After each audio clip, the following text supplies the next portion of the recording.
सगळ्यांना नमस्कार.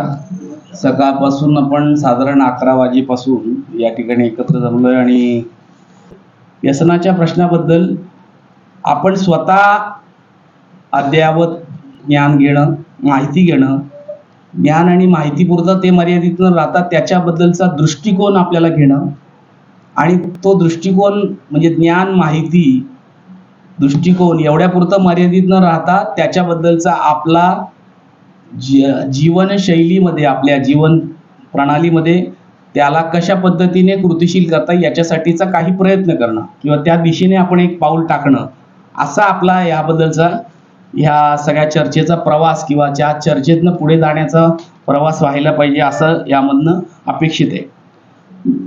माझी ओळख करून देताना मी अंधश्रद्धा नियमाचा कार्यकर्ता हे सांगितलंय, व्यसनमुक्तीच्या कामामध्ये मी कार्यरत हे सांगितलंय. अंधश्रद्धा हा व्यक्तिमत्वाचा ऱ्हास करते. अंधश्रद्धा ही माणसाला माणूस म्हणून जगण्यापासून परावृत्त करते. अंधश्रद्धेच्या पोटी माणसं व्यक्ती म्हणून उद्ध्वस्त होतात, कुटुंब उद्ध्वस्त होतात, समाजामध्ये अशा स्वरूपाची एक भीती, दहशत तयार होते आणि मानसिक, शारीरिक शोषण होतं, आर्थिक शोषण होतं. हे सगळं एका बाजूला जसं अंधश्रद्धेमुळे होतं, तसंच व्यसनामुळे देखील माणसाच्या व्यक्तिमत्वाचा ऱ्हास होतो. कारण व्यसन हा जागतिक मानसिक आरोग्य संघटनेने सांगितल्याप्रमाणे व्यसन हा मानसिक आजार आहे. व्यसन हा मानसिक आजार आहे याचा अर्थ की तो आपल्या व्यक्तिमत्वाचा आतून ऱ्हास करतो. म्हणजे एका बाजूला शरीरातल्या वेगवेगळ्या अवयवांवर व्यसनांचे जे वेगवेगळे प्रकार सांगितले त्यांनी, ज्यामध्ये गुंगी आणणारी व्यसनांचे प्रकार आहेत, मेंदू बधीर करणारे व्यसनांचे प्रकार आहेत, मेंदूला उत्तेजित करणारे व्यसनांचे प्रकार आहेत, काही भास निर्माण करणारे असे व्यसनांचे प्रकार आहेत आणि मादक नसलेले पण काही व्यसनांचे प्रकार आहेत. मी तुम्हाला 4-5 प्रकार सांगितले: गुंगी आणणारे, मेंदू बधीर करणारे, मेंदूला उत्तेजित करणारे, भास निर्माण करणारे आणि मादक नसलेले पण व्यसनांचे, म्हणजे 5 प्रकार मी तुम्हाला सांगितले. या 5 साधारणपणे प्रकारांमध्ये, या भागांमध्ये जवळपास सगळे व्यसनाचे प्रकार आपल्याला जे माहिती आहेत किंवा अजूनही होतील ते बसवता येईल असं साधारण त्याचं वर्गीकरण केलेलं आहे असं म्हणता येईल. आणि त्यामुळे ह्या व्यसनांच्या वेगवेगळ्या प्रकारांचं आपल्या मानवी शरीरामध्ये ग्रहण केल्यानंतर त्याचे होणारे परिणाम पण काही प्रमाणात वेगवेगळे आहेत. ते काही प्रमाणात वेगवेगळे आहेत. त्यामध्ये असं म्हणता येईल की व्यसनामुळे किंवा दारूचं जे उदाहरण घेतलं तर दारू पिल्यामुळे माणसाच्या डोक्याच्या केसापासून पायाच्या नखापर्यंत असा एकही अवयव नाही की ज्याच्यावर परिणाम होत नाही. म्हणजे चांगला का वाईट हा अजून तपशिलात चर्चेचा मुद्दा आहे, पण परिणाम होत नाही असं एकही अवयव नाही. मग अशा पद्धतीने व्यसनांच्या वेगवेगळ्या प्रकारांमुळे वेगवेगळ्या स्वरूपाचे परिणाम माणसाच्या शरीरातल्या अवयवांवर होत असतात. म्हणून व्यसन हे माणसाला आतून व्यक्तिमत्वाचा ऱ्हास करतं माणसाच्या. म्हणून अंधश्रद्धेला जसा विरोध असला पाहिजे तसा व्यसनाला पण विरोध असला पाहिजे, अशी एक भूमिका, प्राथमिक भूमिका, याला विवेकी माणसं जो काही विचारपूर्वक आपण आपलं जीवन जगू इच्छितो अशा माणसाची ठेवता येईल. पण आता देखील बघा, त्यांनी सांगितलं प्रवीणने की जेवण झालंय, सुस्ती आता येणार आहे, आपल्या सगळ्या शरीराचा रक्तपुरवठा आता मेंदूकडे नाहीये, आता पचन संस्थेकडे झालेला आहे. त्यामुळे आपल्याला पण सुस्ती येणार आहे, गुंगी येणार आहे थोडीशी. आता हे व्यसन आहे का? ही तंद्री एका अर्थाने शरीराच्या अवयवांच्या कार्यप्रणालीसाठी आवश्यक असणाऱ्या अंतर्गत जे काही पद्धती आहे त्याच्यातले बदल आहेत, हे त्याच्यातले बदल आहेत. पण व्यसन कशामुळे होतं? म्हणजे आपल्याला तंद्री येणं, नशा येणं, गुंगी येणं हे अनेक प्रकाराने होतं ना. तर कदाचित तुम्ही द्राक्ष जास्त खाल्ली तर असं होतं का?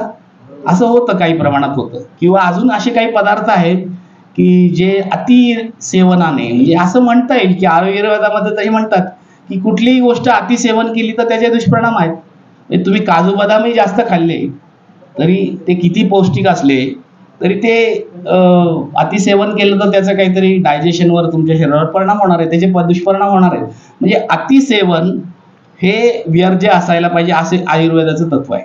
मर्यादित सेवन, आहार कसा असला पाहिजे, संतुलित आहार आपल्याकडे म्हणतो, चौरस आहार असं म्हणतोय. तर हे जे तत्व आहे हे व्यसनांच्या संबंधातलं कसं लागू पडतं की एखाद्या पदार्थांचं, तर आपल्याकडे आदिवासी समाजामध्ये व्यसन केलं जातं का? केलं जातं की नाही? केलं जातं. कशाचं व्यसन असतं? ताडी, माडी, अजून मोहाची दारू. मग हे म्हणजे मोह हे काय, मोह काय?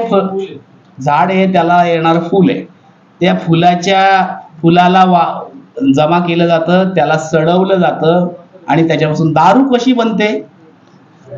म्हणजे आपल्याकडे आता वाईन म्हणजे दारू नाही असं आपले एक महाराष्ट्रातले देशपातळीवरचे एक जबाबदार नेते, जाणते राजे म्हणवले जातात, त्यांनी एकदा स्टेटमेंट केलं होतं, वाईन ही दारू नाही. आपल्याकडे नवीन फंडा तयार केला गेला, फ्रूट वाईन.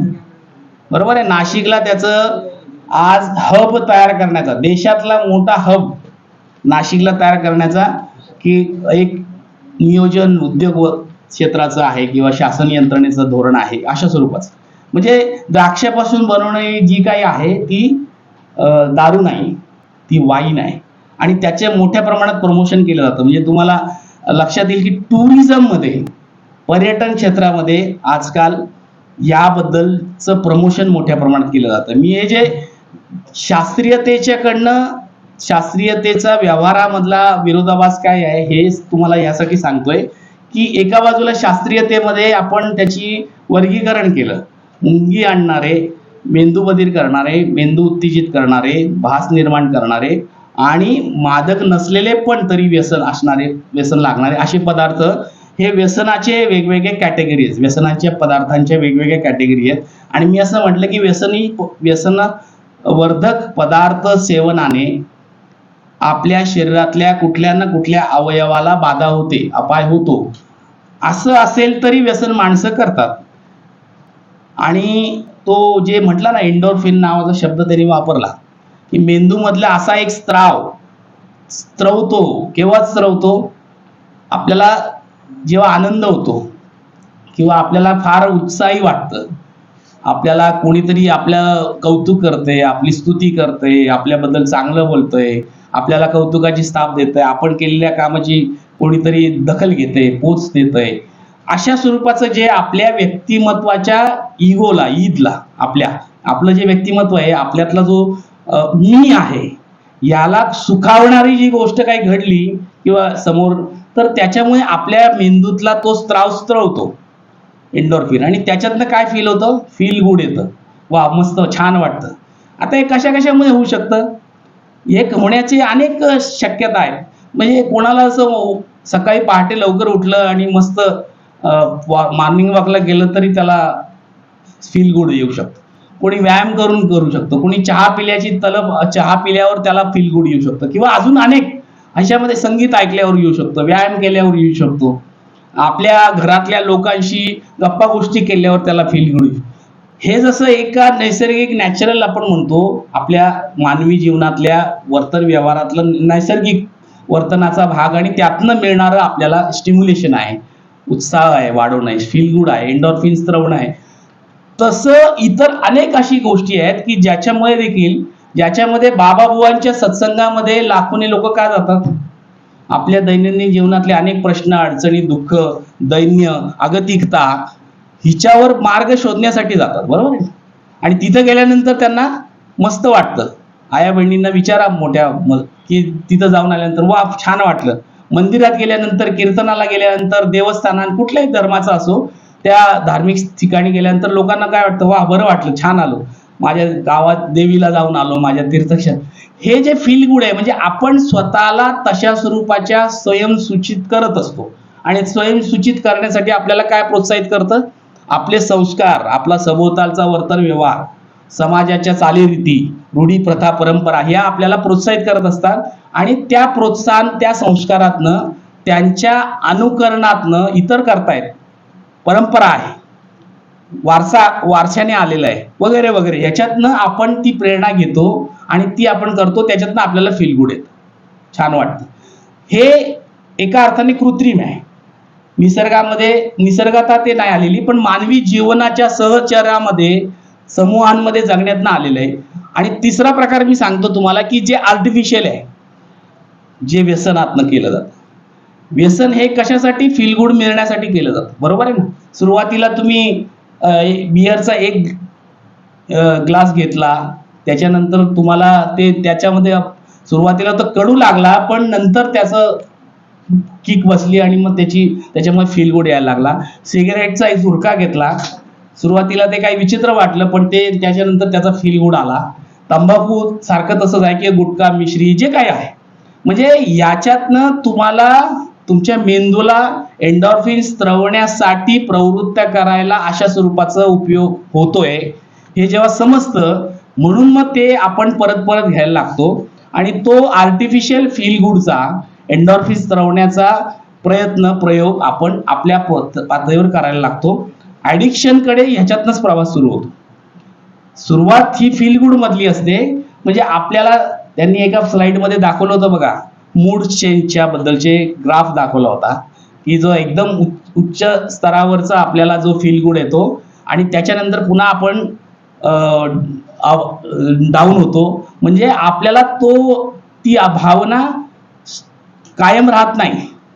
ती कायम राहण्यासाठी किंवा ती नंतर परत मिळण्यासाठी पुढच्या वेळेला तुम्हाला जास्त प्रमाणात त्या व्यसनी पदार्थाचा वापर करावा लागतो, गरज लागते.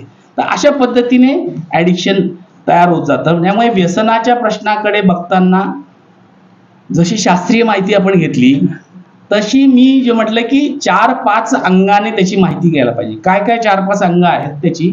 जसं व्यसनांची 5 कॅटेगरीज आपण सांगितल्या, तसं व्यसनाच्या प्रश्नाच्या 5-6 बाजू आहेत. एक मानसिक आरोग्याची बाजू आहे, एक व्यक्तिगत आरोग्याची बाजू आहे, व्यक्तिगत म्हणजे शारीरिक आरोग्याची बाजू आहे, तिसरी सामाजिक आरोग्याची बाजू आहे, चौथी कौटुंबिक स्वास्थ्याची बाजू आहे, आणि 5वी एकूणच माणूस म्हणून आपल्या एकूण उन्नयनाच्या संदर्भाची बाजू आहे. म्हणजे माणूस म्हणून जगण्याचं आपलं जे काही विकसन आहे, व्हायला पाहिजे, याच्यासाठी समाज आणि समूह म्हणून आपल्याला जगताना ज्या आवश्यकता, जबाबदारी येतात, त्याच्या संदर्भातली बाजू आहे. म्हणजे या 4-5 अंगाने जर व्यसनाच्या प्रश्नाकडे बघितलं तर लक्षात येतं की ठीक आहे, मानसिक आरोग्याच्या मध्ये तर जागतिक आरोग्य संघटनेने सांगितलंय की व्यसन हा मानसिक आजार आहे. आता मानसिक आजार आहे, पहिली गोष्ट आजार आहे आणि तो पुन्हा मानसिक आजार आहे. मानसिक आजार ही अधिक स्पेशल कॅटेगरी आहे. जसं आपल्याकडे आता स्पेशलायझेशन आलेत प्रत्येक क्षेत्रात. शारीरिक आजाराचं सिम्पटम, ज्याला लक्षणं आहेत, आपल्याला समजतात, तपासता येतात. मानसिक आरोग्याची लक्षणं, मानसिक आजारपणाची लक्षणं तपासायची कशी, इथपासून सुरुवात आहे.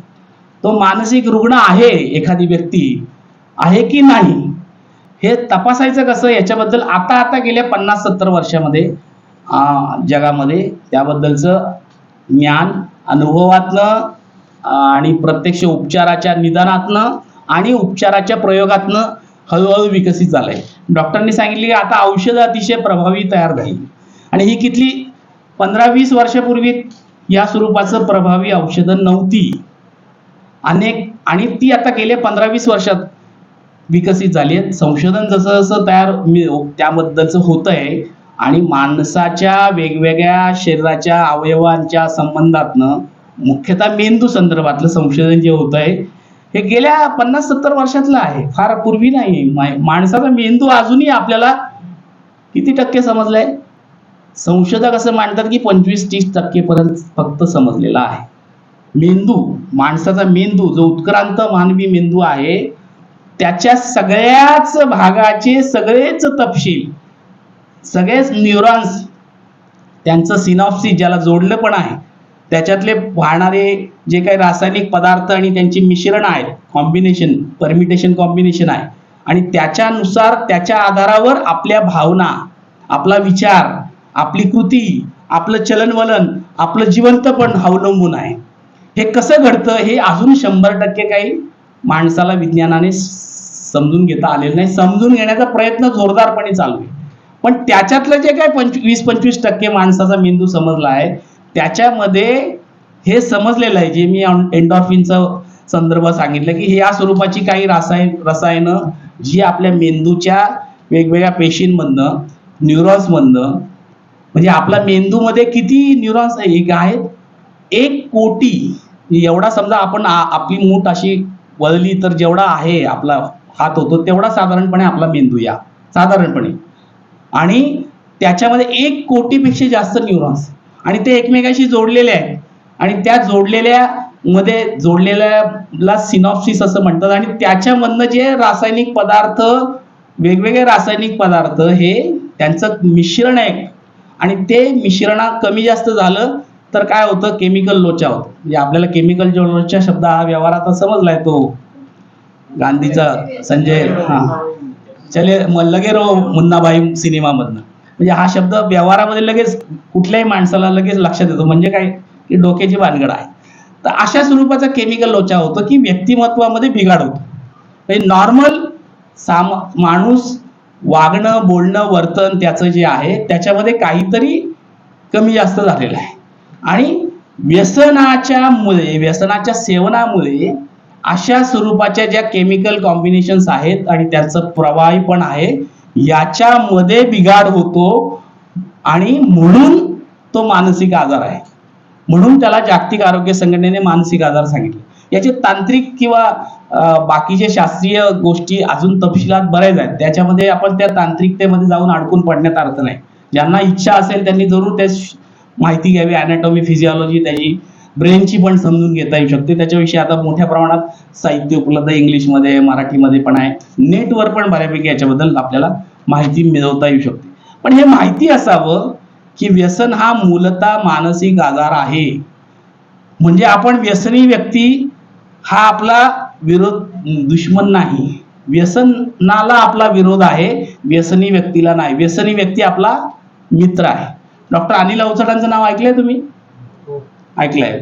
म्हणजे महाराष्ट्रात व्यसनमुक्तीचं केंद्र, निवासी केंद्र, जिथं व्यसनी व्यक्तीला उपचार करण्यासाठी ऍडमिट केलं जाईल, असा पहिला केंद्र डॉक्टर अनिल अवचट आणि डॉक्टर अनिता अवचट यांनी पुण्यामध्ये येरवडा भागात जे मुक्तांगण आता केंद्र आहे त्या ठिकाणी सुरू केला.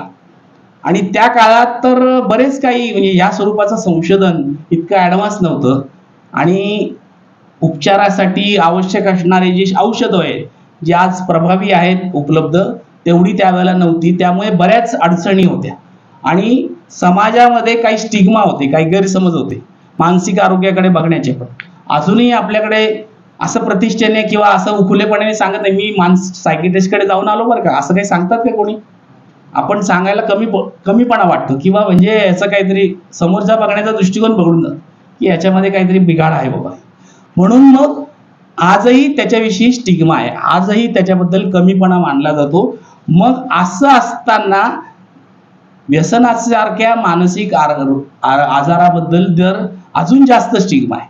म्हणजे महाराष्ट्रातल्या व्यसनमुक्त महाराष्ट्र समन्वय मंच म्हणून मी जे सांगितलं गेलं की या फोरमच्या मार्फत आम्ही 2017 पासून महाराष्ट्रात व्यसनाच्या प्रश्नावर काम करणाऱ्या ज्या काही व्यक्ती, संस्था, गट आहेत, ज्यामध्ये 4 क्षेत्रातली लोक आहेत. एक आहे व्यसन विरोधी प्रचार प्रसार प्रबोधन करणारे, दुसरे आहेत व्यसन उपचार करणारे, आणि तिसरे आहेत व्यसन बंदीसाठी काम करणारे, आणि चौथे आहेत व्यसन विरोधी कायदा, धोरण आणि योजनांसाठी काम करणारे. 4 क्षेत्र मी सांगितली, लक्षात घ्या.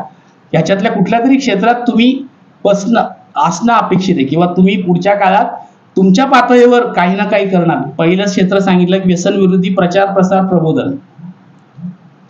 दुसरं सांगितलं की व्यसनी व्यक्तीवरचा उपचार, व्यसनांवरचा उपचाराचं काम.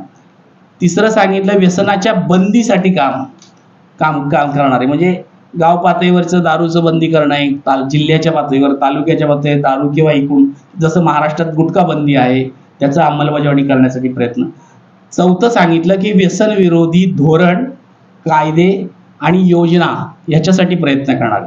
अशा 4ही क्षेत्रात जे जे कोणी लोक काम करतायत 5, 10, 15, 20, 25, 40 वर्षापासून, अशा अनेक लोकांना संपर्क करून त्यांना या समन्वय मंचाचा घटक करून घेण्याचा प्रयत्न केला. त्यामध्ये डॉक्टर अनिल अवचटांपासून तर तिकडं डॉक्टर अभय बंगांपर्यंत, गडचिरोलीमध्ये जे आदिवासींच्या आरोग्याच्या प्रश्नावर सर्च नावाची संस्था डॉक्टर अभय बंग राणी बंग चालवतात आणि ती जगात मान्यता असणारी त्या कामासाठी त्यांना पद्मश्री मिळाले, महाराष्ट्र भूषण मिळाले आणि ते आदिवासींमधल्या आरोग्याच्या प्रश्नाबरोबर काम करत असतानाच व्यसनाच्या संबंधातनं पण काम त्या ठिकाणी करतात. आणि तिथं एक मुक्तिपथ नावाचा प्रकल्प गेल्या 6 वर्षापासून गडचिरोली जिल्ह्यात राबवला जातो की ज्यामध्ये 2 पातळीवर काम केलं जातं.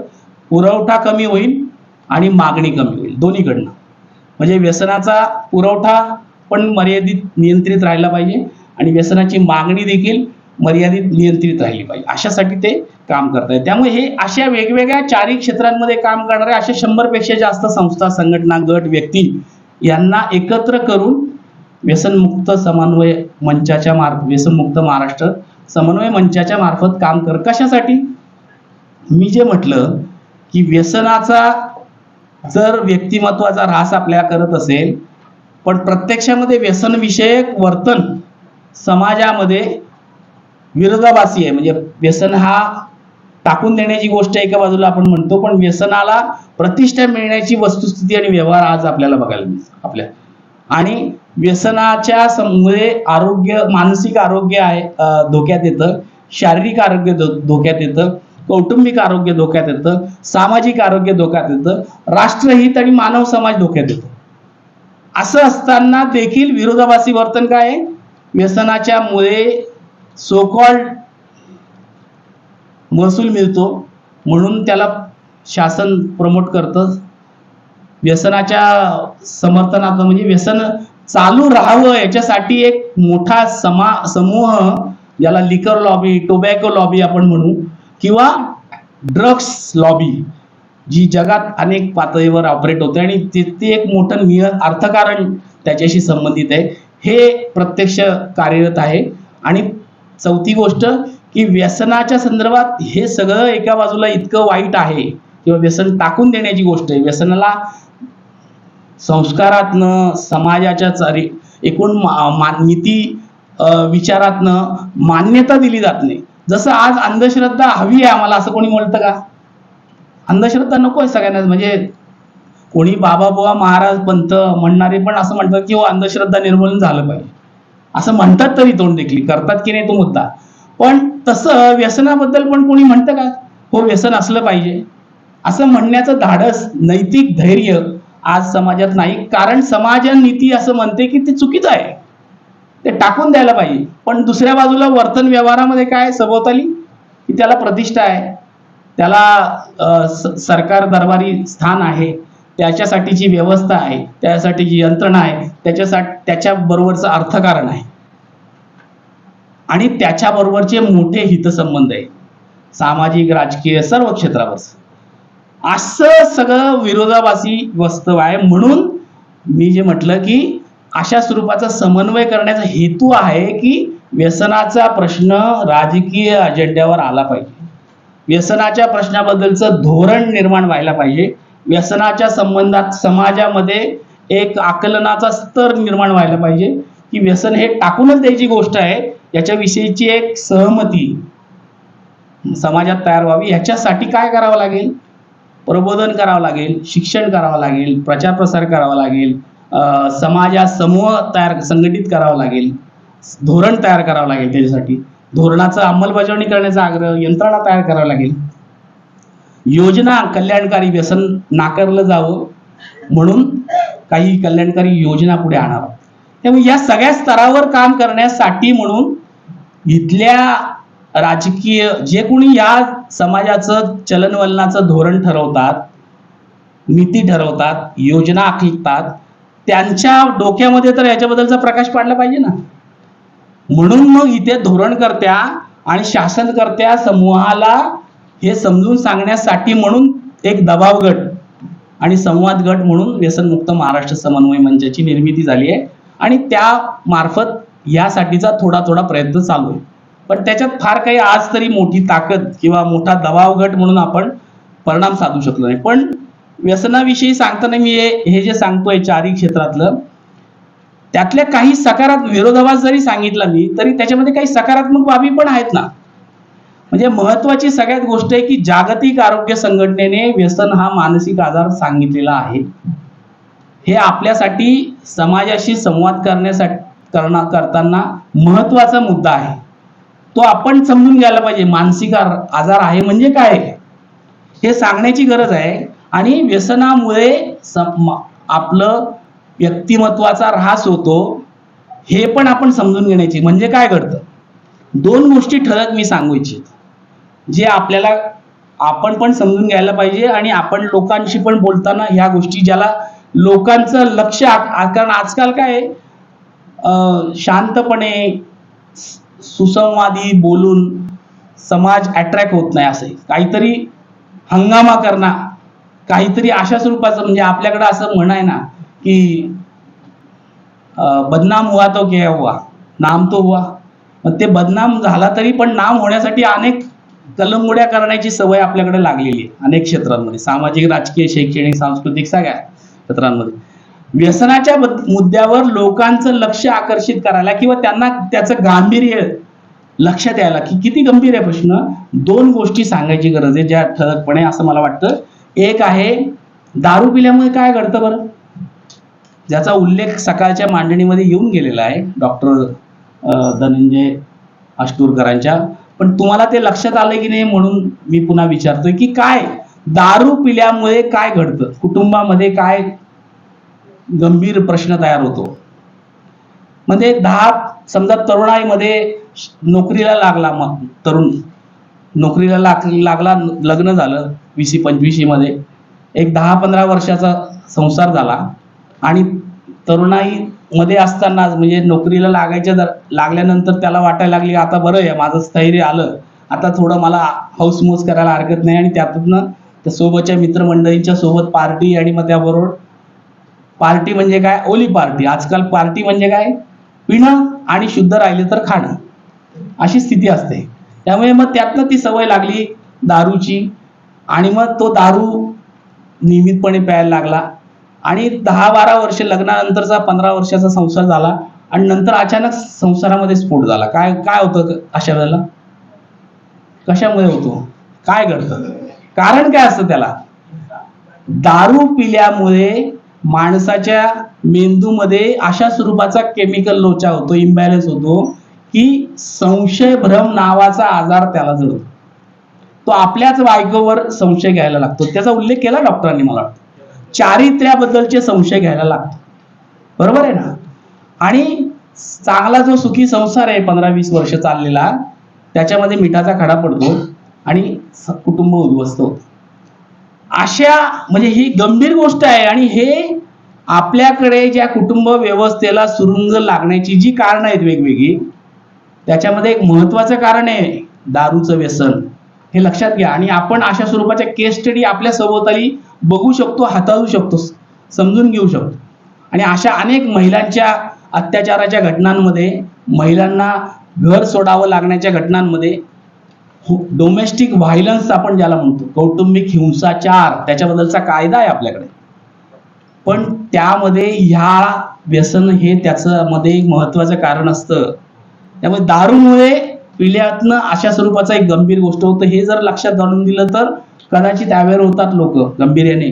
दुसऱ्या बाजूला तंबाखूजन्य आजारातनं, तंबाखूजन्य पदार्थांचं सेवन करण्यातनं जे काही होतं त्यामध्ये काय घडतं, त्याच्यात अशा स्वरूपाचा एक गंभीर गोष्ट आहे जी आपल्याला कुटुंब व्यवस्थेला उद्ध्वस्त करणारी आहे. काय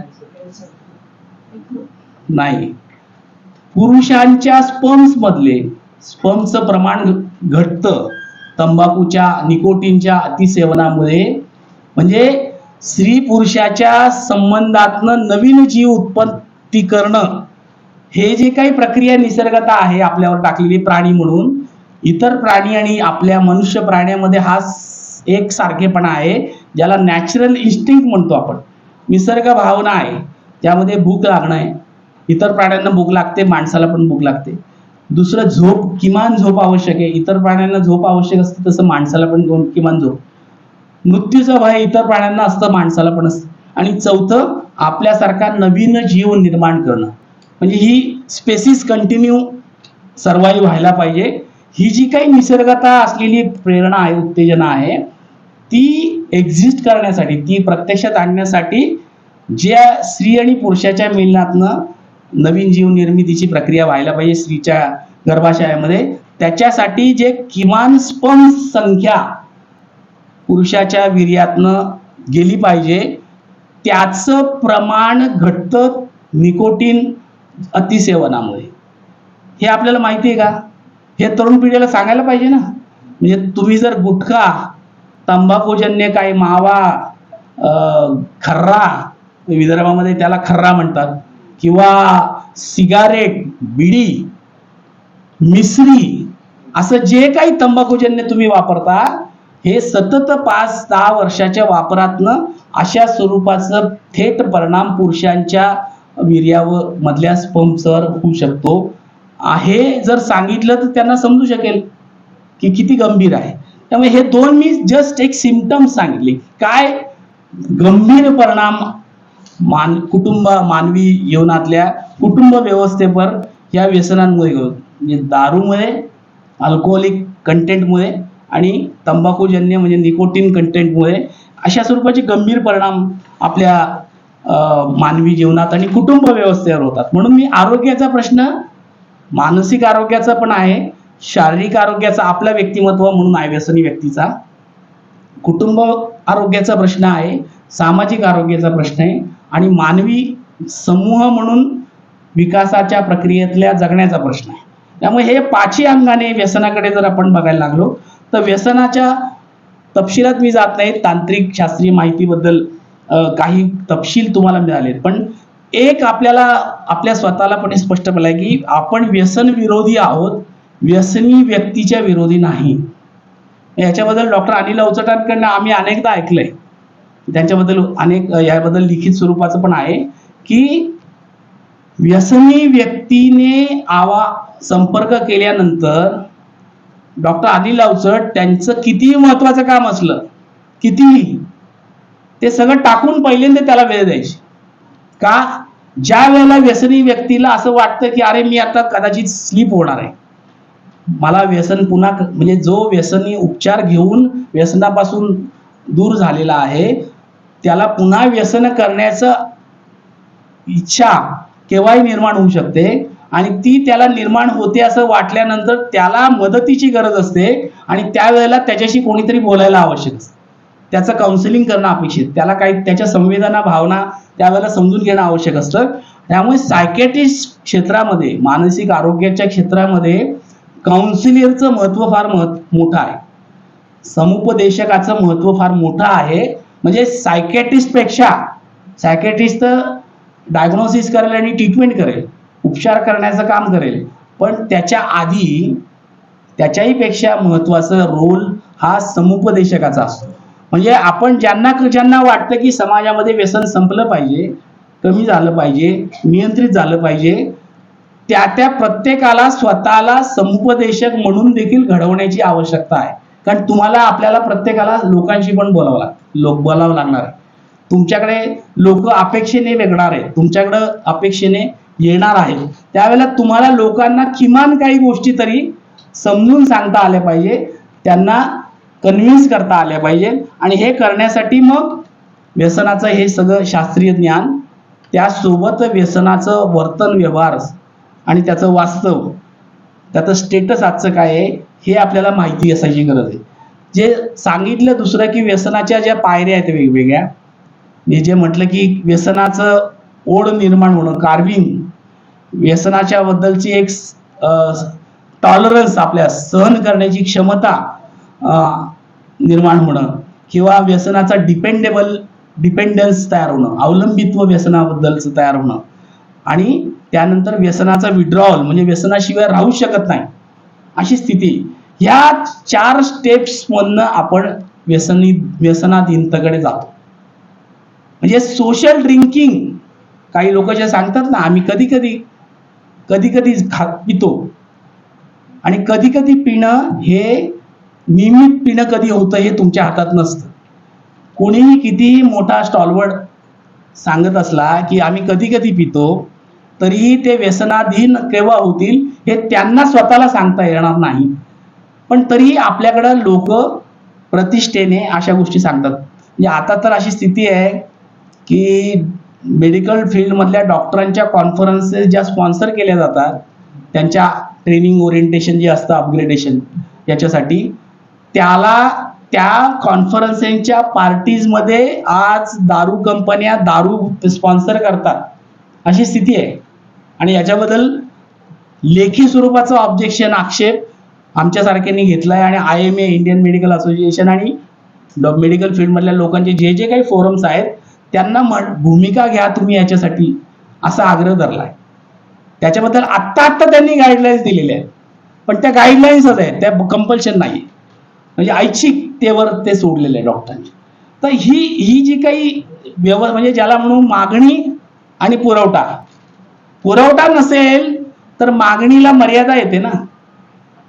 पुरवठा मुबलक असेल तर मागणी पण वाढू शकते ना. आहे म्हणजे आपल्याकडे फुकटचं सगळ्यांना हवं आहे किंवा सहज सगळ्यांना हवं आहे तसं असतं. म्हणून व्यसनाच्या पदार्थांच्या स्वरूप बद्दल देखील नियंत्रणाला फार महत्व आहे. निर्मितीवर बंधन आणणं किंवा बंदी आणणं हा एक भाग झाला, पण त्या निर्मितीवर बंधन आणण्याला आज व्यवहारामध्ये अनेक मर्यादा आहेत. म्हणजे जसं पुण्याचं उदाहरण महापौरांनी सांगितलं की 3,000 कोटी सोडायला तयार नाही सरकार महसूल त्याचा इथल्या व्यसनाच्या विक्रीतनं. आणि आजच्या स्थितीमध्ये गेल्या 25 वर्षातलं मी महाराष्ट्राच्या सरकारच्या संदर्भातलं असं स्टेटमेंट करू शकतो, कारण मी ते पाहत आलोय, विधिमंडळाच्या कामकाज बघत आलोय, मंत्रालयांमध्ये संपर्कात आलोय आणि व्यसनाच्या आणि एकूण आरोग्याच्या नीतीबद्दल सरकारचं जे धोरणाची घसरण आहे किंवा त्याच्या संदर्भातलं जे काही प्रोव्हिजन विकास आराखड्यातलं त्याला बजेटरी प्रोव्हिजन म्हणतो त्याचं अलोकेशन असलं पाहिजे, त्याच्यामधलं जे काही अडचणी आहेत ते लक्षात घेता त्याच्यामुळे सरकार आज इमिजिएट त्याच्याबद्दलचा स्टँड घ्यायला तयार नाही. प्रत्यक्षामध्ये महाराष्ट्र राज्याचं व्यसनमुक्तीचं धोरण आहे काय, हे मी माझ्याकडे एक पानं आहेत, 8-10 पानं 11 पानांचं, हे महाराष्ट्र सरकारचं महाराष्ट्र राज्याचं व्यसनमुक्ती धोरण 2011 मध्ये महाराष्ट्र सरकारने स्वीकारलेलं आहे. त्या धोरण निर्मिती करण्यासाठी, त्या धोरणाचा ड्राफ्ट निर्माण करण्यासाठी काही मान्यवर लोकांच्या सहभागाची समिती होती. त्यामध्ये डॉक्टर नरेंद्र दाभोळकर होते, डॉक्टर अनिल अवचट होते, डॉक्टर अभय बंग होते, अण्णा हजारे होते आणि नशाबंदी मंडळ म्हणून ॲडव्होकेट वसुधा सरदार होत्या, ज्या पुणे जिल्ह्यातल्या आहेत, ज्यांनी महाराष्ट्रातला पहिला बियर बार बंद केला. पारगाव सालोमालो म्हणून गाव आहे, ॲडव्होकेट वसुधा सरदार त्या ठिकाणी. तर हे सगळे लोकांच्या सहभागाने समिती असणाऱ्याने शासनाला तो एक मसुदा तयार करून दिला, जो आता महाराष्ट्र सरकारने महाराष्ट्र राज्याचं व्यसनमुक्ती धोरण म्हणून स्वीकारलेला आहे 2011 मध्ये. पण त्याची अंमलबजावणीच नाही, त्याच्याविषयी आज एक्झिक्युशन होत नाही. ते एक्झिक्युशन व्हावं म्हणजे काय व्हायचं, व्यसनमुक्ती धोरण स्वीकारलं शासनाने, याचा अर्थ की व्यसनमुक्ती धोरणाच्या अंमलबजावणीसाठीची एक संरचना शासनाच्या पातळीवर करायला पाहिजे. त्याची एक कमिटी बनवली पाहिजे. त्याच्या कमिटीच्या मार्फत म्हणजे व्यसनमुक्ती हा विषय हा महाराष्ट्र शासनाच्या कुठल्या टॉपिकमध्ये येतो, कुठल्या मिनिस्ट्रीमध्ये येतो माहिती आहे तुम्हाला? तुमच्या सोशल जस्टिस, सामाजिक न्याय व व्यसनमुक्ती सहाय्य, विशेष सहाय्य असं त्याचं नावच आहे. त्या व्यसनमुक्तीचा विषय सामाजिक न्याय सोशल जस्टिस मिनिस्ट्रीच्या अंडर येतो. तर त्या सोशल जस्टिस मिनिस्ट्रीच्या मार्फत महाराष्ट्र राज्याच्या व्यसनमुक्ती धोरणाची अंमलबजावणी करण्यासाठी समिती गठीत केली पाहिजे. राज्य पातळीवर मंत्री, कॅबिनेट सचिव, प्रधान सचिव त्या विभागाचे, मंत्रालयाचे, त्याच्यानंतर राज्यस्तरीय समितीनंतर विभागीय व्हायला पाहिजे, जिल्ह्याच्या व्हायला पाहिजे, मग खाली तालुक्यापर्यंत समित्या व्हायला पाहिजे, ज्याच्यामध्ये त्या व्यसनमुक्ती धोरणाचं रूल्स ड्राफ्ट, नियमावली ते कसं इम्प्लिमेंट करायचं याचे रूल्स ड्राफ्ट केले पाहिजे आणि त्या कमिटीच्या मार्फत मग ते एक्झिक्युशन करण्यासाठी नियोजन केलं पाहिजे. त्याच्यासाठी बजेटरी प्रोव्हिजन अर्थसंकल्पामध्ये तरतूद केली पाहिजे. पण हे काहीही गेल्या 15-14 वर्षामध्ये घडलेलं आहे. 2011 ते 2025 14 वर्षामध्ये याच्यासाठी काहीही घडलं नाही. आणि हे करण्यासाठी आमच्याकडनं मी स्वतः किमान 50 वेळा पत्र दिली असेल महाराष्ट्राच्या मुख्यमंत्र्यांना, उपमुख्यमंत्र्यांना, सामाजिक न्याय मंत्र्यांना, सामाजिक न्यायाच्या सचिवांना, मुख्य सचिवांना महाराष्ट्र राज्याच्या आणि संबंधित आयुक्त सामाजिक न्यायाचा आयुक्तालय इथंच आहे पुण्यामध्ये. तर ह्या सगळ्या संबंधित घटक जे जबाबदार आहेत त्यांच्याकडे याचा पाठपुरावा चालू आहे, पण प्रत्यक्षात याच्याबद्दल काही घडलेलं नाही. मागच्या सरकारमध्ये राजकुमार बडोले जेव्हा सामाजिक न्याय मंत्री होते तेव्हा कमिटी फॉर्म करण्याबद्दलची सुरुवात केली गेली होती, पण प्रत्यक्षात ती आली नाही. त्यामुळे अशा स्वरूपाचं व्यसनमुक्तीच्या धोरणाचं स्थिती आहे. पण या व्यसनमुक्ती धोरणामध्ये काय म्हटलंय, याच्यातलं महत्वाचं वाक्य असं आहे की कुठल्याही व्यक्तीने व्यसनाच्या संबंधातलं मदतीची मागणी केली असता शासन त्याच्या पाठीमागे पूर्ण ताकदीने उभे राहील. प्रत्यक्षात काय स्थिती आहे, व्यवहारामध्ये गाव पातळीवर आपण बघतो की दारूच्या भट्ट्या असतात अवैध पद्धतीने, वैध पण दारूची दुकान आहे परवाना आणि अवैध पद्धतीचे असतात. त्याच्यामुळे गावातल्या अनेक कुटुंबांमधले पुरुष, तरुण, बुजुर्ग हे त्या व्यसनाच्या आहारी गेलेले असतात. त्यांना सहज व्यसन ते दारू आणि गावठी किंवा देशी उपलब्ध असते आणि त्या व्यसनी आहारी गेल्यामुळे कुटुंब उद्ध्वस्त होतं. गावात लॉ अँड ऑर्डर, कायदा सुव्यवस्थेचा प्रश्न निर्माण होतो. कुटुंबामध्ये बायकांना, पत्नीला, आईला, बहिणीला, मुलीला मारहाण सहन करावी लागते, शिवीगाळ होतो. दररोज तो सगळा हिंसेचा ड्रामा व्यसन करून आला माणूस की तो होत राहतो. आणि हे सगळ्यापासून वैतागून शेवटी गावातल्या महिला ज्या सगळ्या या बाधित असतात, व्यसनामुळे सगळ्यात जास्त बाधित कोण आहेत, महिला आहे, महिला वर्ग आहे. म्हणजे व्यसन पुरुष करतो, भोगावं लागतं बाईला, अशी स्थिती आहे.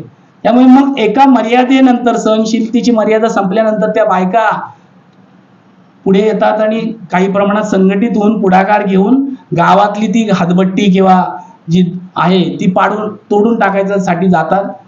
कायदा एका अर्थाने हातात घेतात, पण तो त्यांचा त्यावेळेचा उद्रेक असतो भावनांचा, त्या सगळ्या सहनशीलतेचा, आणि ते केल्यानंतर मग ते मागणी करतात की गावात दारूबंदी झाली. आणि ते करण्यासाठी मग काही प्रक्रिया घडते. काही सामाजिक मंडळी क्षेत्रातली आणि काही राजकीय क्षेत्रातली मंडळी त्यांना मदत करतात कमी जास्त प्रमाणात.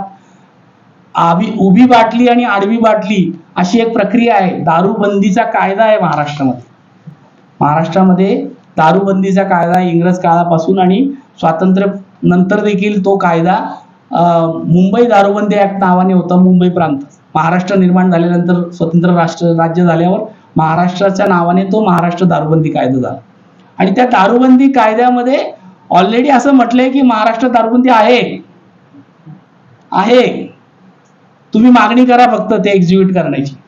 आणि ते करण्यासाठी मग उभी बाटली आडवी बाटलीची एक तरतूद आहे की ज्या गावामध्ये तुम्हाला दारू बंदी करायची आहे त्या गावातल्या मतदार यादीमधल्या महिलांच्या मतदार संख्येच्या 50% पेक्षा जास्त मतदान आडव्या बाटलीच्या बाजूने झालं पाहिजे. मी काय सांगतोय, गावातल्या मतदार यादीतल्या महिलांचं मतदान जेवढं आहे त्याच्या 50% पेक्षा जास्त मतदान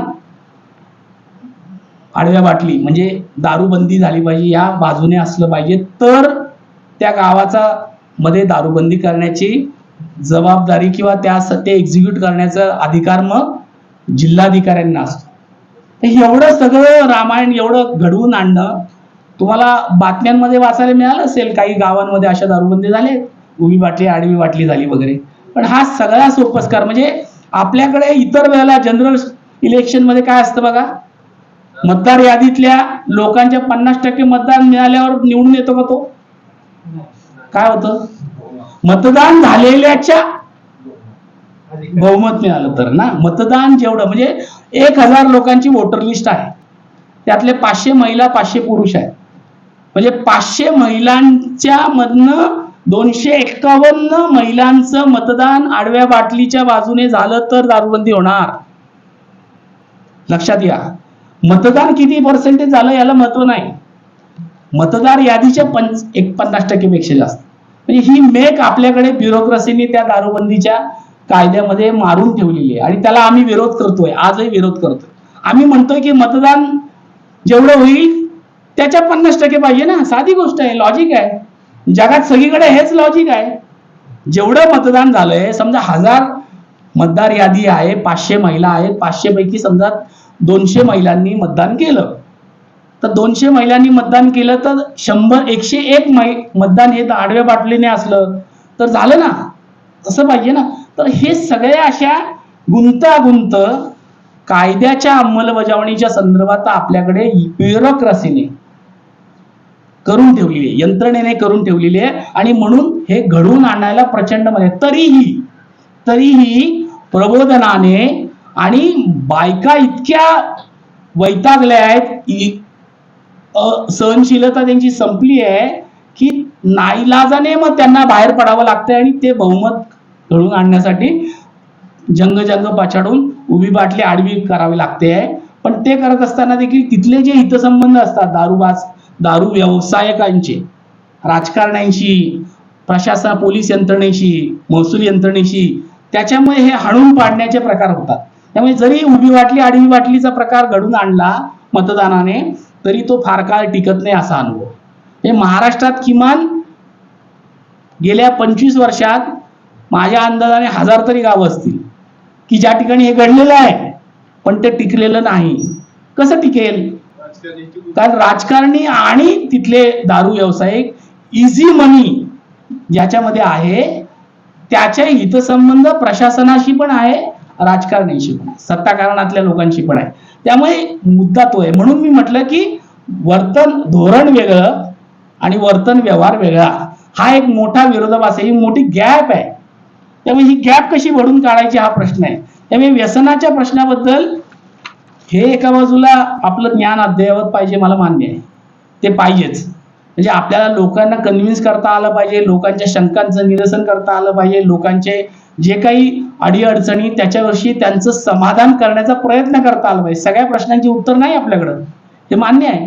ही काय जादूची गांडी नाही, परिवर्तन म्हणजे काय जादूची गांडी नाही. हिसाब नीतीमधला जसं काही आहे किंवा तो आपला काय तो चिराग, अल्लाउद्दीनचा चिराग नाही की तो घासला म्हणजे झालं बाबा बदल लगेच, असं नाही होत.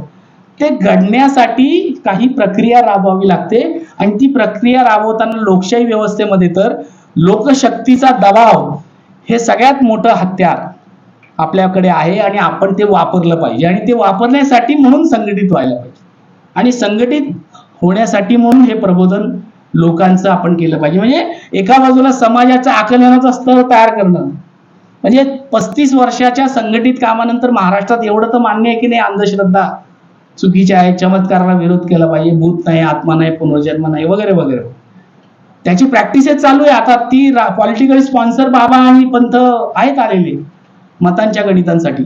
पण एका बाजूला एक आकलनाचा स्तर तर तयार झाला ना. व्यसनाच्या मुद्द्याबद्दल पण आपल्याला अशा पद्धतीने काम करण्याची आवश्यकता आहे, संघटितपणे काम करण्याची आवश्यकता आहे.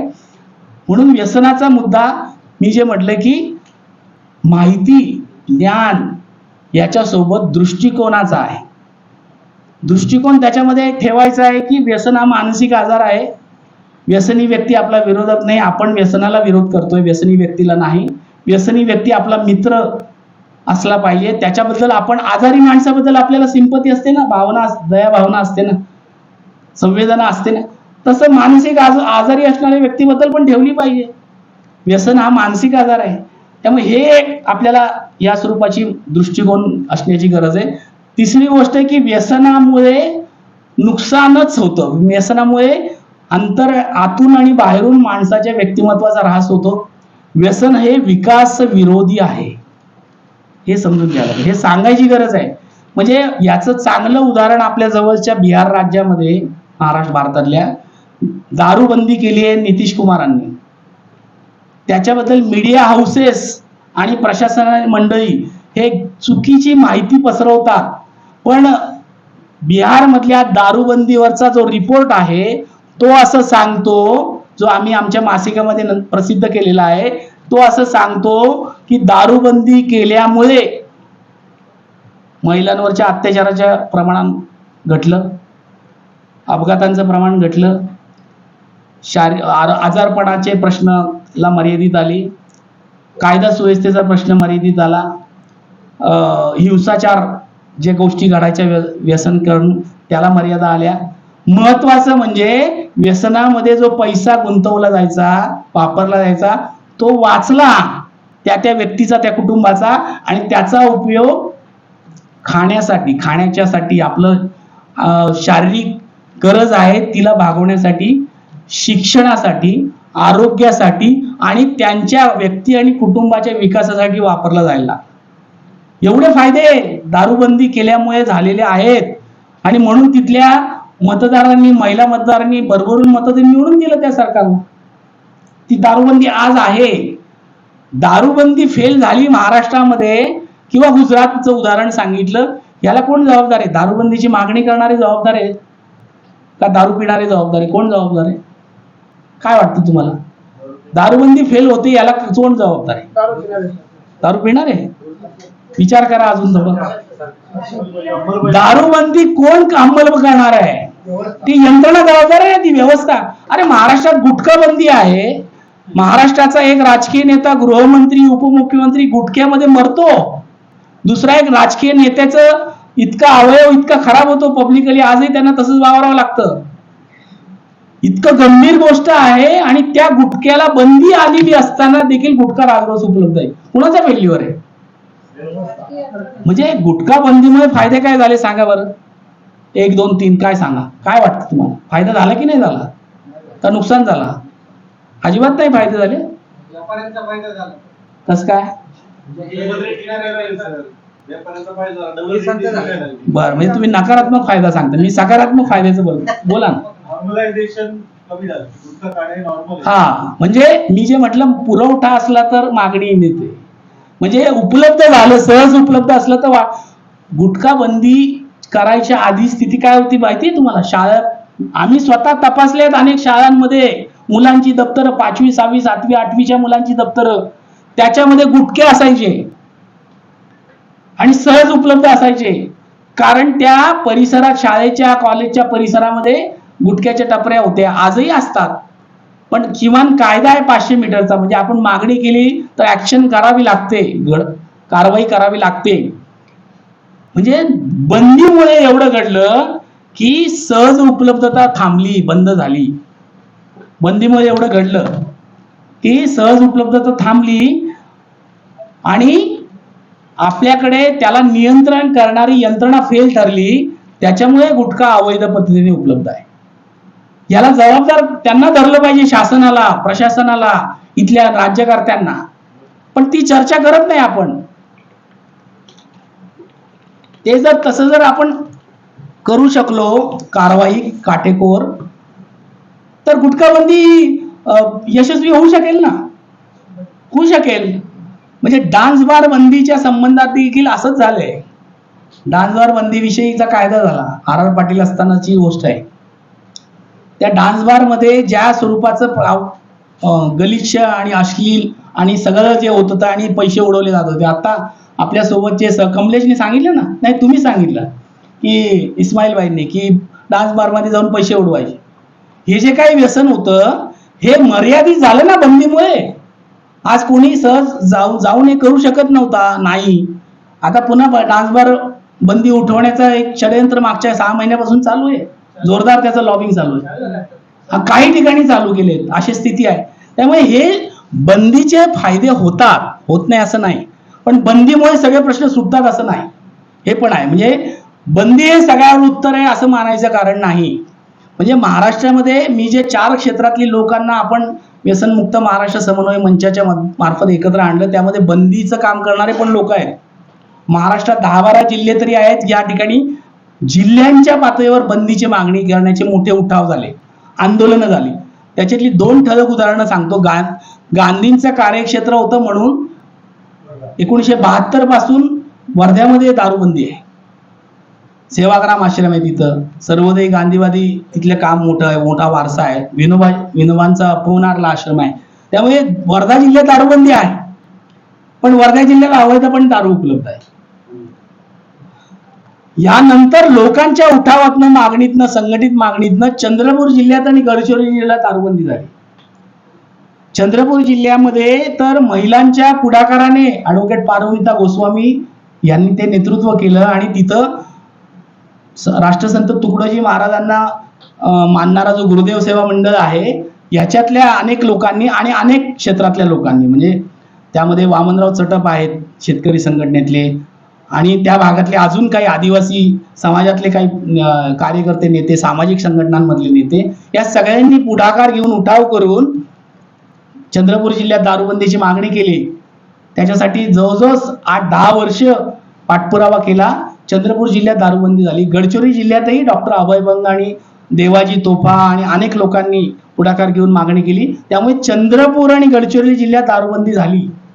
पण ती दारूबंदी 2015ला वगैरे 14-15ला 15-16ला झाली. पण ती दारूबंदी उठवली गेली चंद्रपूर जिल्ह्यातली राजकीय नेत्यांच्याच पुढाकाराने. कारण एका प्रमुख राष्ट्रीय पक्षाचे तिथले खासदारच स्वतः दारूचे मुख्य प्रचारक आणि प्रवर्तक आहेत तिथले, दारूच्या एजन्सीचे त्या भागातल्या, आणि त्याचे हितसंबंध, आर्थिक हितसंबंध निवडणुकीचे त्यांचे असल्यामुळे मी दारूबंदी उठवतो, मला निवडून द्या असा प्रचार करून निवडून येऊन दारूबंदी उठवली गेली नंतर मागच्या महाविकास आघाडीच्या सरकारने. लोकांकडूनच मागणी होती ना दारूबंदी चालू करा. आता तुम्ही जाऊन बाहेर विचारलं कोणालाही, तुम्हाला दारू पाहिजे का, मी इथं मोफत उपलब्ध करून देतो, 100 बाटल्या ठेवल्या आहेत, तर तुम्हाला मागणी असेलच ना. व्यसनी माणसं, दारू ही मानसिक आजार आहे, त्याने विड्रॉल सिम्पटमचे सांगितलं.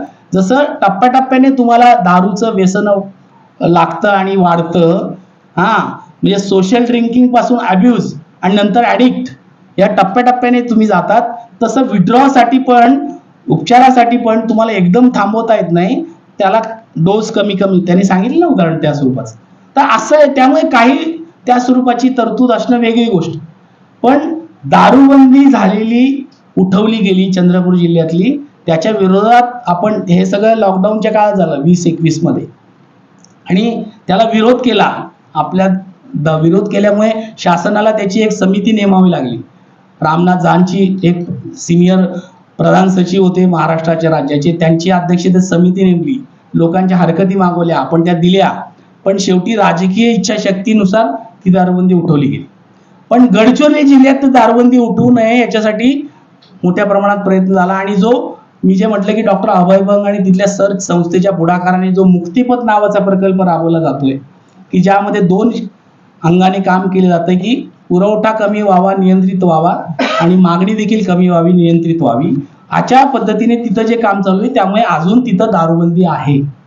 गडचिरोली जिल्ह्यात अजून दारूबंदी आहे. तर या पद्धतीने आज पुढच्या काळात आपल्याला व्यसनाच्या प्रश्नाबद्दलचं काम पुढे नेण्यासाठीचा विचार करावा लागेल. आता व्यसनाच्या बद्दलचं जे मी सांगितलं धोरण आहे, केंद्र सरकार नशामुक्त भारत नावाचं अभियान राबवते गेली 5 वर्ष, आणि भारतातल्या सर्व राज्यांमधले काही जिल्हे त्यांनी पहिल्या टप्प्यात घेतले होते, निवडक जिल्हे. महाराष्ट्रातले त्यातले काहीतरी 12 जिल्हे होते. आता पुढच्या टप्प्यात त्यांनी 20-22 जिल्हे घेतलेले आहेत. तर त्यासाठी केंद्राकडनं व्यसनमुक्तीच्या बद्दलचा फोकस फक्त मर्यादित आहे. तो दारू आणि गुटखा आणि सिगारेट याच्याबद्दल नाही. म्हणजे अल्कोहोल किंवा टोबॅको जन्य व्यसनाच्या पेक्षा त्यांचा फोकस नशामुक्त भारताचा ड्रग्सच्या संदर्भातला आहे. ड्रग्सला कसं मर्यादित केलं. एका बाजूला केंद्र सरकार हे करतंय आणि दुसऱ्या बाजूला गुजरातच्या बंदरामध्ये लाखो नाही कोटींच्या रकमेची, अब्जावधी रकमेचे ड्रग्स सापडत आहेत. म्हणजे अशी स्थिती आहे कांडला बंदर आणि तिकडच्या भागात. आणि लॉकडाऊनच्या काळापासून ते सतत पकडलं जात आहे. त्याची बातमी येते, पुढे काय होतं माहिती नाही. हे त्याच्या खोलात जायला पाहिजे. त्याच्यातही एक आंतरराष्ट्रीय रॅकेट आहे, हितसंबंध आहे, त्याचा एक व्यापार आहे. म्हणजे आंतरराष्ट्रीय पातळीवरचं इझी मनी किंवा अवैध स्वरूपाचं जे काही अर्थकारण चालतं त्या 2-3 क्षेत्रामध्ये आहे. एक ड्रग्सच्या मध्ये आहे, शस्त्रांच्या संदर्भात आहे, आणि मानवी तस्करीबद्दल, या 3 क्षेत्रांमध्ये. आणि सगळं याच्यामध्ये आंतरराष्ट्रीय पातळीवरचं रॅकेट्स आहे. आणि ते कितपर्यंत पोहोचलंय, ते आंतरराष्ट्रीय आहे तसं ते लोकली पण पोहोचलंय. म्हणजे माझ्या आता माहितीत आहे की आमच्याकडे उत्तर महाराष्ट्रात भुसावळ हे जंक्शन आहे मध्य रेल्वे मधलं. भुसावळ पर्यंत पेडलर येत होते, ड्रग्स पेडलर, म्हणजे ड्रग पोचवणारी ऑर्डर मागणी जशी असेल, आता ते अगदी तालुक्याच्या पातळीपर्यंत यायला लागले. तालुक्या पातळीपर्यंत. आता तर ऑनलाईन साईट्स मार्फत देखील ड्रग्स ऑर्डर करून मागवले जातात. काही ठराविक अशा साईट्स आहेत. म्हणजे इतकं उघडपणे आता हे मार्केटिंग चालू आहे, प्रमोशन चालू आहे आणि त्याच्यामधले हितसंबंध आहे. हे सरकारला माहिती नाही का? सरकारच्या इंटेलिजन्स कडे याचे डाटा नाही का? रेफरन्स नाही का? कॉन्टॅक्ट नाही का? हे का पूर्णपणे नियंत्रित केलं जात नाही बॅन? कारण हितसंबंध याच्याशी जोडले. आणि याच्याबद्दल जोपर्यंत समाजाकडनं उठाव होणं आणि समाजाकडनं दबाव येत नाही तोपर्यंत याच्याबद्दल यंत्रणा हलणार नाही अशी स्थिती आहे. म्हणजे म्हणून याच्यासाठी आपल्याला अधिक संघटितपणे लक्ष घालण्याची गरज आहे. मला वाटतं की व्यसनाच्या बद्दल अजून या संबंधातनं खरं तर तपशिलात जाऊन समजायला कायदे माहिती करून घ्यायला पाहिजे. हे दारूबंदी कायदा आहे, तसा दारूबंदी कायद्यामध्ये पुष्कळ वाटा. आपण अशी मागणी करतोय की तो पूर्णपणे नव्याने करायची गरज आहे किंवा अमेंड करायची गरज आहे दारूबंदीचा कायदा. हा नाही बरोबर. म्हणजे त्याच्यातल्या ज्या तरतुदी आहेत त्या अधिक कडक करण्याची गरज आहे. त्याच्याविषयीचे विजिलन्स जो आहे, लक्ष ठेवण्याची जबाबदारी आहे. आणि ज्यांच्यावर त्याच्याबद्दलचं त्या यंत्रणेमध्ये त्याच्याविषयी म्हणजे आपल्याकडे जे ड्रग अँड मेडिसिनचं खातं आहे याच्याविषयी विभाग आहे, म्हणजे औषध आणि अन्न औषध प्रशासन यांचा याच्यामध्ये संबंध येतो. दुसरा आपल्याकडं आबकारी कर विभाग आहे स्वतंत्रपणे, त्याचा संबंध येतो. महसूल विभागाचा संबंध येतो. पोलीस यंत्रणे गृह विभागाचा संबंध येतो. सामाजिक न्याय विभागाचा संबंध येतो. एवढे विभाग, आरोग्य विभागाचा संबंध येतो. शिक्षण विभागाचा संबंध येतो. महिला बालकल्याणचा संबंध येतो. म्हणजे या वेगवेगळ्या विभागांकडे देखील व्यसनाच्या संबंधातनं काही ना काही जबाबदाऱ्या फिक्स करण्याची गरज आहे. म्हणजे आपल्याकडे व्यसनाच्या बद्दल आम्हाला माहिती पाहिजे किंवा आम्हाला मदत पाहिजे किंवा आम्हाला सहकार्य पाहिजे, उपचार पाहिजे असं म्हणून कुणाकडे जायचं याच्याविषयीची स्पष्टता सामान्य माणसांना दिली गेलेली नाही. अजून देखील जी आहे ती खरं तर सिव्हिल हॉस्पिटलच्या पातळीवर आहे किंवा प्राथमिक आरोग्य केंद्रामध्ये याच्याबद्दल कुठलीही सुविधा नाही. प्रत्येक सिव्हिल सर्जनला खरं म्हणजे जबाबदारी दिली आहे. महाराष्ट्राच्या आरोग्य विभागाच्या अंतर्गत व्यसन आणि मानसिक आरोग्याच्या संदर्भातला एक सचिवांना वेगळं अपॉइंट केलेलं असतं. एक स्पेसिफिक जबाबदारी असते आणि त्या सचिवांच्या अंतर्गत त्यांच्या हाताखाली सर्व महाराष्ट्राच्या सिव्हिल सर्जन जे आहेत, जिल्हा पातळीवरचे जिल्हा शल्य चिकित्सक जे आहेत, यांच्या मार्फत प्रत्येक जिल्हा रुग्णालयामध्ये एक मानसोपचार तज्ज्ञ फुल टाइम अपॉइंट करणं अपेक्षित असतं. पण असं महाराष्ट्रातल्या निम्म्या जिल्ह्यांमध्ये फुल टाइम सायकेट्रिस्ट उपलब्ध नाही, कारण सायकेट्रिस्टच कमी आहेत. आपल्याकडे 1.5 लाख लोकांमध्ये एक सायकेट्रिस्ट आहे. 1.5 लाख. म्हणून आज सायकेट्रिस्टच्या प्रॅक्टिसमध्ये बघा, त्यांनी 24 तास जरी ओपीडी सुरू ठेवली तरी गर्दी संपणार नाही, कारण अवेअरनेस वाढतोय थोडा आरोग्यविषयक आणि त्यामुळे लोक अप्रोच होत आहेत. त्यामुळे सिव्हिल सर्जनच्या कडे याच्याविषयी वेगळा विशेष कक्ष असणं अपेक्षित आहे. मानसिक आरोग्य आणि व्यसनाच्या संदर्भातला सायकॅट्रिस्ट तिथं उपलब्ध असणं अपेक्षित आहे. काउन्सिलर तिथं उपलब्ध असणं अपेक्षित आहे. राष्ट्रीय मानसिक आरोग्याविषयीचं एक पॉलिसी, एक धोरण केंद्र सरकारकडनं केलं गेलं आहे आणि त्याचं राज्यांमध्ये अंमलबजावणी करण्यासाठी पण जबाबदारी गेली आहे.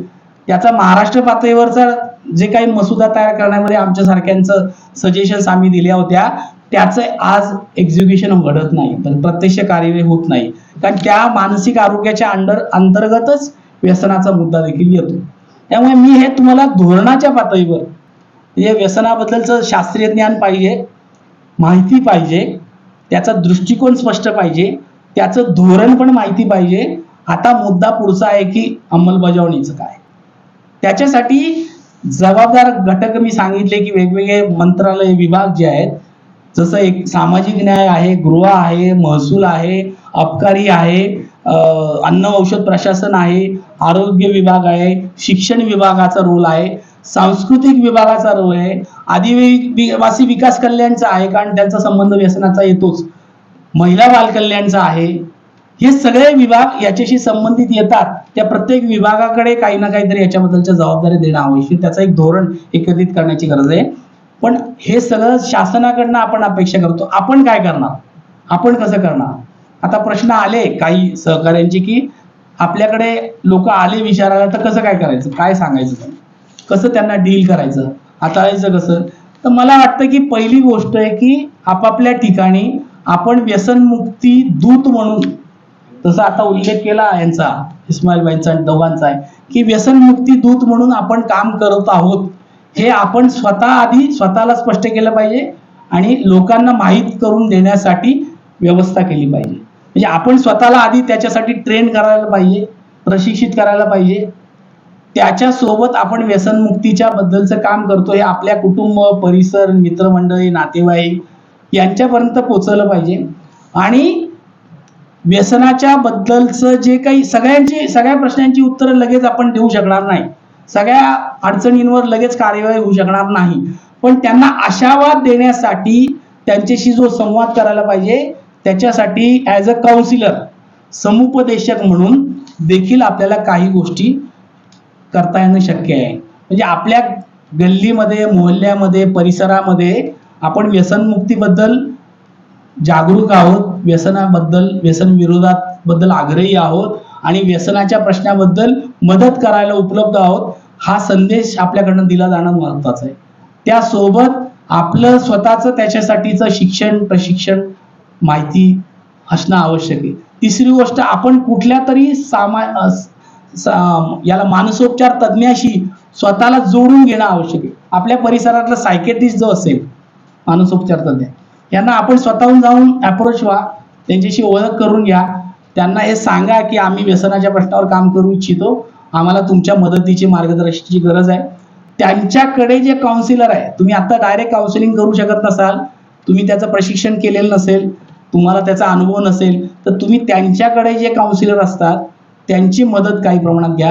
काही केसेस तुमच्याकडे जे येणाऱ्या तक्रारी आहे, मदतीसाठी अपेक्षा आहेत, तर त्या लोकांना त्यांच्याकडे तुम्ही डायव्हर्ट करा, काउन्सिलरकडे, आणि काउन्सिलरकडनं मग आवश्यक असेल तर सायकिट्रिस्टकडं पुढच्या ट्रीटमेंटच्या साठी त्यांना डायव्हर्ट.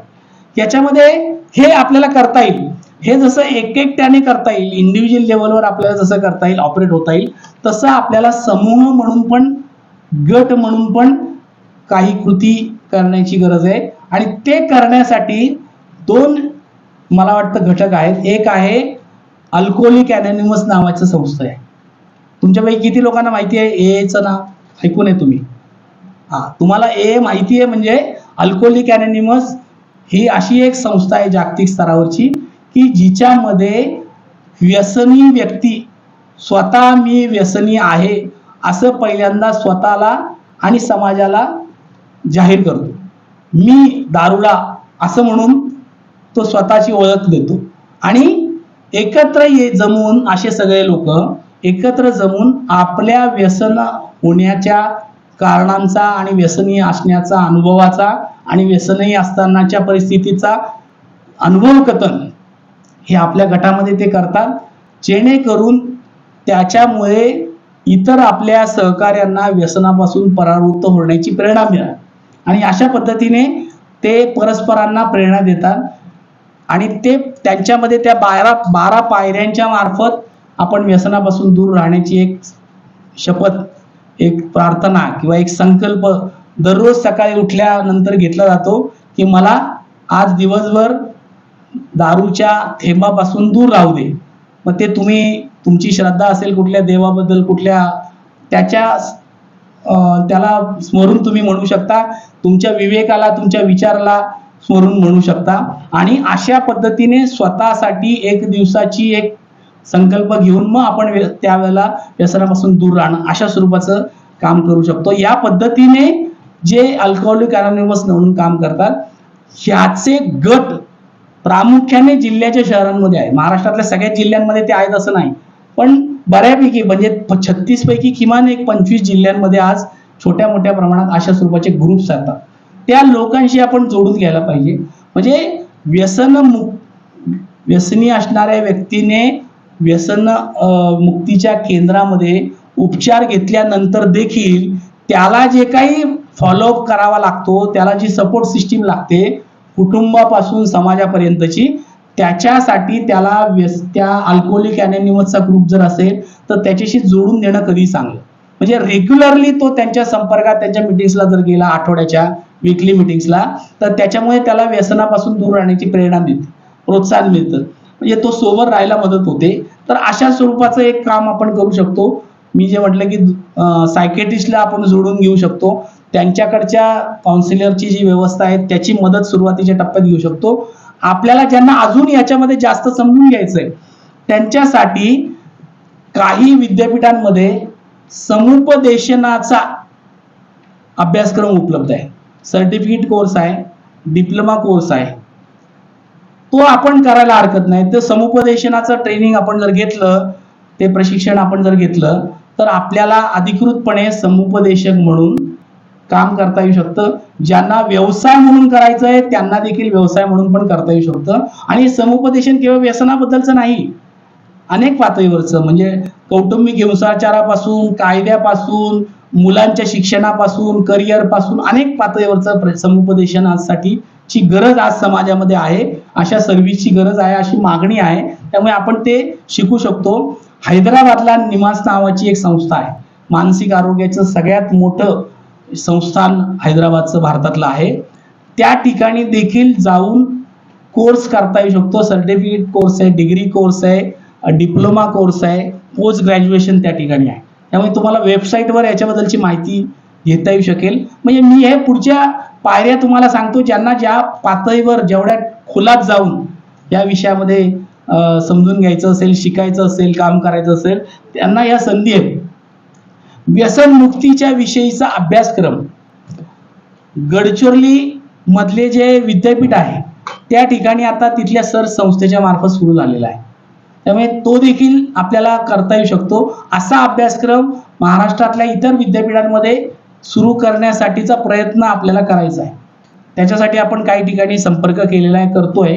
त्यामुळे इतर विद्यापीठांमध्ये पण असे सर्टिफिकेट कोर्स जर सुरू झाले तर व्यसनमुक्तीचं बेसिक इन्फॉर्मेशन, नॉलेज हे आपल्याला लोकांना देता येईल आणि त्यातनं मग आपल्याला व्यसनमुक्तीच्या कामाकडे पुढे जाता येईल. तर या पद्धतीने मला वाटतं व्यसनमुक्तीच्या या सगळ्या गोष्टीकडे बघायला पाहिजे. यामध्ये तपशिलात जाऊन काही गोष्टी बोलता येतील. मी या ठिकाणी तुम्हाला दाखवण्यासाठी म्हणून माहिती, महाराष्ट्र दारूबंदी अधिनियमाचा हा ड्राफ्ट पण आहे पूर्ण.